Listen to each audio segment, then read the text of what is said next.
ni boxing sports news providers na itong si AJ Arrieta PH sa kanyang ex matapos ang ibinunyag na bago pa man inilantad ni Sir GM Siasat ang kumpirmadong laban ni Kenneth Hubert kontra yan sa taga-China, may lumabas na siyang listahan ng pangalang posibleng isalang sa December 27 Japan card.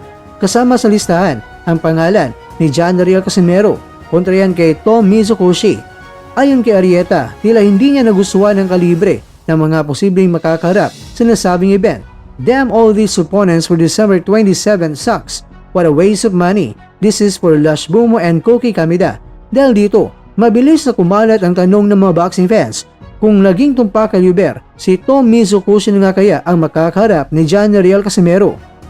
Si Tom Mizukoshi ay hindi basta-basta ang pangalan sa Japan boxing scene. Siya ay dating Japanese Youth Super Bantamweight Champion at tinalo dati ni Kyunosuke Kamida, pinsan ni Koki at ni Tomoki Kamida. Ang paglitaw ng kanyang pangalan sa leak ni Arrieta ay nabukas ng espekulasyon kung siya nga ba talaga ang posibleng itapat kay Casimero, lalo na ngayon na malapit ng event at wala pa rin anunsyo sa Kamida Promotions. Isa sa pinakamainit na punto ng debate ay ito.